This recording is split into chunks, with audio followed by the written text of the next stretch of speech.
Struggling with low energy, low mood, and an even lowered immunity? Confused with what to eat during the winter months in the cold temperatures of North America? Hi everyone, I'm Dr. Manjiri Nadkarni, and in this video, I'm going to share 5 Ayurvedic time tested strategies that will help you boost your immunity, overcome seasonal affective disorder, as well as maintain optimal energy levels.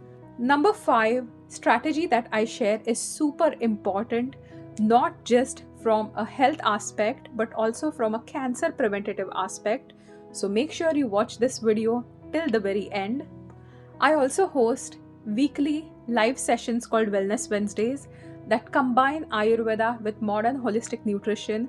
So you can subscribe to my channel to be notified when I post a new video every week.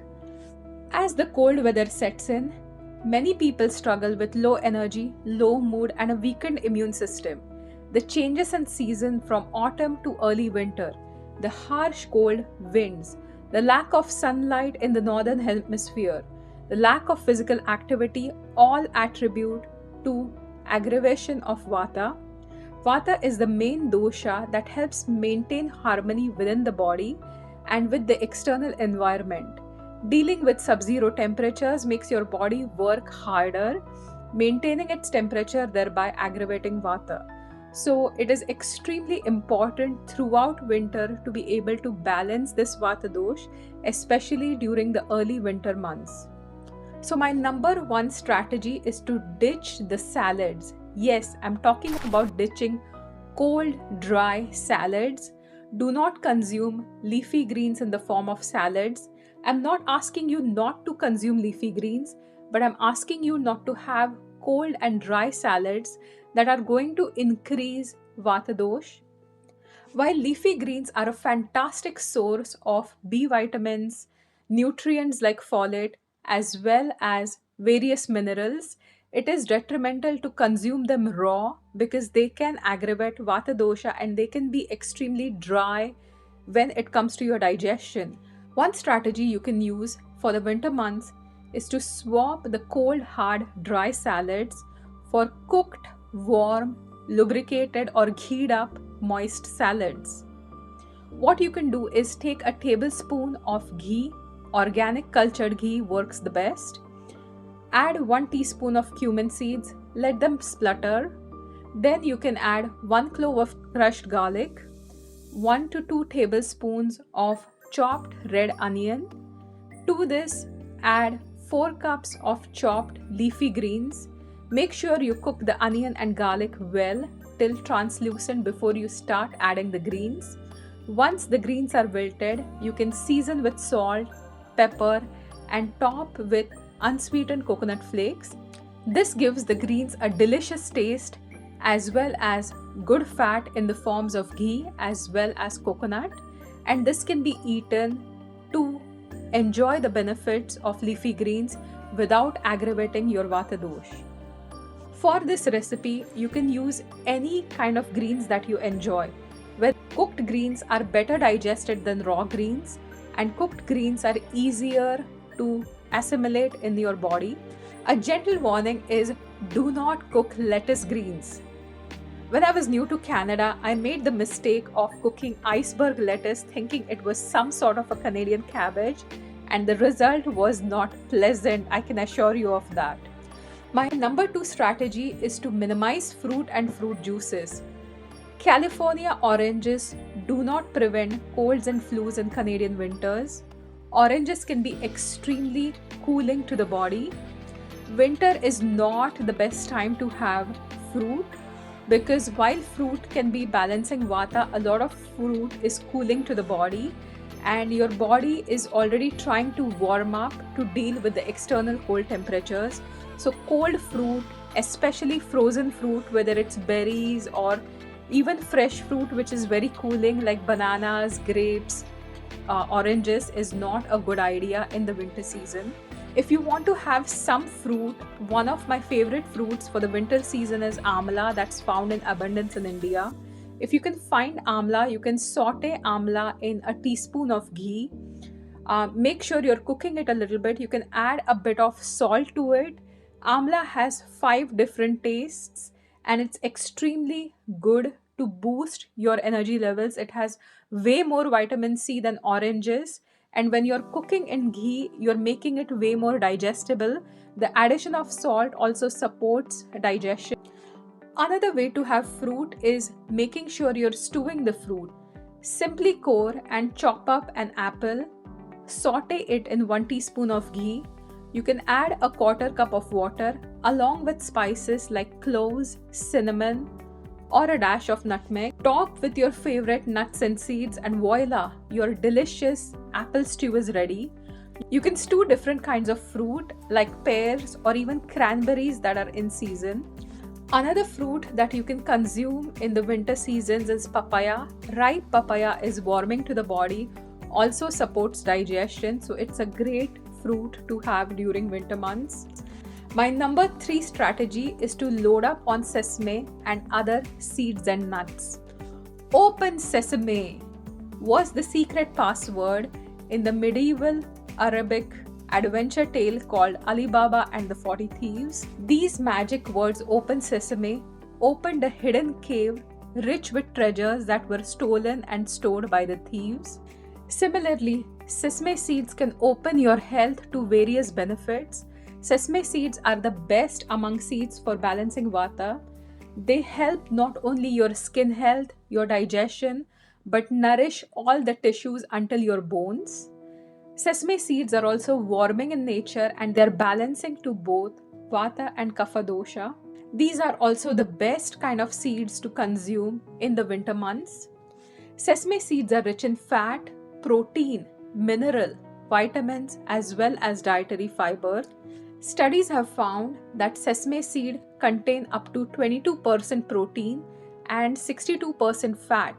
They are also rich in various minerals like iron and copper that are necessary for blood formation, calcium, magnesium, potassium, which are necessary for bone formation, selenium, which is the antioxidant mineral that supports your glutathione, as well as zinc that is vital for hormones as well as blood sugar regulation. Sesame seeds also contain 12 different kinds of vitamins, including vitamin A, various kinds of vitamin B like thiamine, riboflavin, niacin, pantothenic acid, folic acid, vitamin C or ascorbic acid, and different kinds of tocopherols, namely the alpha, beta, gamma, delta, and also some tocotrienols, which are all vitamin E. Sesame seeds are also known to increase good cholesterol or HDL while lowering the poor cholesterol or LDL. Sesame seeds also help balance blood glucose levels and are popular for their anti-diabetic properties. You can simply sprinkle sesame seeds on your food. You can cook with sesame oil, or you can use tahini, which is nothing but sesame seed paste, in a variety of dishes like stir fries. Number 4 that I'm going to talk about is a little bit controversial. Yes, my number 4 is meats. If you are a non-vegetarian, this is the time to consume non-vegetarian food. You can enjoy good amount of non-vegetarian foods like lamb, goat, chicken, turkey. If you're a pescatarian, you can enjoy a variety of fish, salmon, sardines, mackerels. The fattier, the better during this season. You can also enjoy some white fish or eggs without any guilt. In the later parts of winter, your digestive fire is stoked, and that is where you can consume good amounts of protein. If you are a vegetarian, you can consume different kinds of beans and grains that contain higher amounts of protein. Wheat is one of the best things to consume in the winter months if you are not wheat or gluten intolerant. Barley is another grain that can be used. Jowar, ragi are all grains that can be used as long as you cook them well and add some good fat to it. You can also consume good amounts of beans and lentils if you're a vegetarian. Soybean is one of the best beans because it's a complete protein. It has all the profiles of amino acids. You can consume soy in the form of tofu or tempeh, make sure you're marinating the soy. Soy is something that can be heavy to digest. Once you marinate tofu, once you marinate tempeh, they are going to be easier to digest. And tempeh, because it's naturally fermented, is going to be better on your digestion as compared to tofu. You can also eat a variety of other beans. Beans, the bigger, the gassier, but the bigger is also the denser. You can enjoy a variety of beans like black beans, aduki beans, kidney beans. Make sure you add a little bit of asafoetida or hing when you're cooking the beans to prevent it from forming too much gases. If you are fond of Indian diet and using different kind of split lentils or dals like tur dal, this is the time to go for black lentils or urad dal, which is way denser on your digestion and more warming in nature as compared to tur dal. Having optimal amounts of protein during this time is going to support your body when the body is struggling to maintain its temperature internally in response to the excess cold outside. My number 5 strategy is to ghee it up. Yes, ghee or clarified butter is the best kind of saturated fat you can have in the winter months. The benefits of ghee are well illustrated in ancient texts of Charak Samhita, where ghee is one of the best fats that's supporting your digestion while it's balancing pitta. It also balances vata while growing kapha. It's also something that's building ojas or vitality, and this ghee is going to support each and every cell in your body. Ghee is also a rich source of various fat soluble vitamins like A, D, E, and K, and each of these vitamins has been studied to be anti-cancer in nature. Ghee has immune boosting effect, ghee has anti-inflammatory effect. Ghee contains CLA or conjugated linoleic acid. CLA is popular for combating obesity, but there is also a lot of research for CLA for its benefit in cancer or reducing the risk of cancer.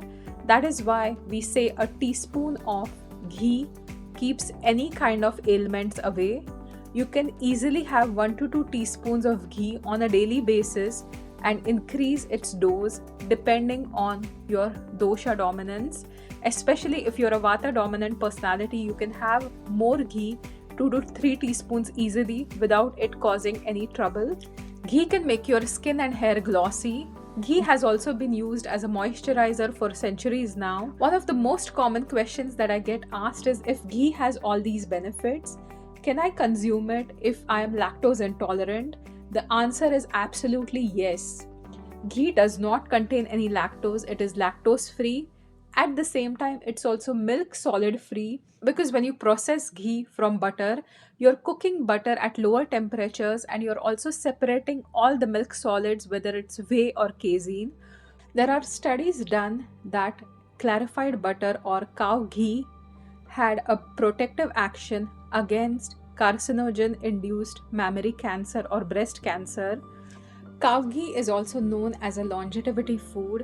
So if you are looking to boost your immunity, to better your skin, to support your eye health, to support your brain health, to support every cell in your body, especially keep your cellular linings or cellular walls intact, you need to consume ghee on a regular basis. As an Ayurvedic doctor, I can go on and on talking about ghee. But if you're a vegan and your lifestyle does not support you to consume ghee, what you could do is add other good fats into your diet, especially some fats that contain saturated fat. You could have coconut oil, you could have coconut milk, or you could also go for monosaturated fats like olive oil. You could also have avocados. Eating good amount of fat is extremely essential in the winter months to keep your body well lubricated, keep your brain well functioning, and keep all your organs in a very happy state. So these were my 5 simple strategies to implement in the winter months in terms of your diet. Please tell me, which of these strategies did you enjoy the most? Are you going to start consuming more ghee Or are you going to start ditching the raw salads? For more such informative videos on Ayurveda, you can subscribe to my channel, and if you like this video, please share it with your friends and family. It would mean the world to me. Thank you and have an amazing day.